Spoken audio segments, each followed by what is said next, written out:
Good evening mga masters! Another video na naman papakita natin. So this one naman ay review ng isa pang dumating na unit sa atin, yung VFC Umarex na HK416A5 GBB. Okay? So from the word itself, VFC Umarex G17A5 GBB. So gas blowback po itong unit na ito mga master. So yan, so subukan po natin ito. Of course, makikita nyo dito yung markings. Meron po siyang markings ng HK.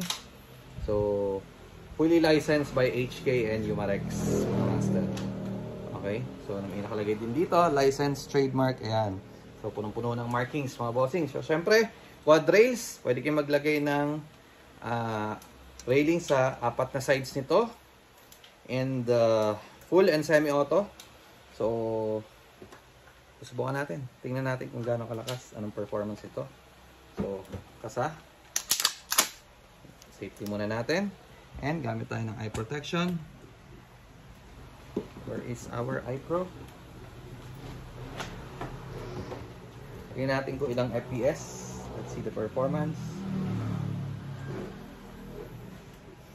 And i-feel natin yung recoil. So, safety. Firing. Ganun din. Grabe rin yung lagapak. Green gas. Again mga master, green gas yung ginamit natin. 448.9. Parang duplicate na duplicate nung FPS nung kanina. 440 something din yung Maruyama. 445.8. So again, green gas ang gamit namin, number 12. Last. Grabe yung recoil. 446. Very steady. So, low back test natin mga master.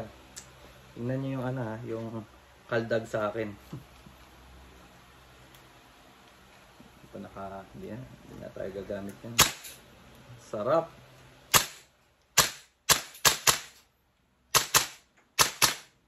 Super solid. Burst fire. Sarap naman. Isa pang load mga master. Sorry, nabitin ako. Nabitin tayo sa burst fire. Isa pang chicken joy. Loadan lang natin isa pang load. Alam niyo naman, enjoy natin ang burst fire. So, naka-open bolt pa siya. Salpak nyo yung magazine.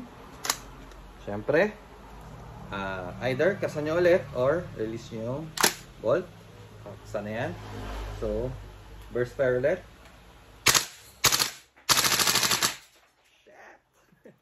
Super solid. Again, this is VFC Umarex HK416 A5 GBB. So, kung gusto nyo yung ganitong unit mga master, all you need to do is mag-PM na kagad sa amin dito sa Easy Airsoft kasi konti lang tong unit sa to. Alright? So, PM na and para malaman nyo yung presyo.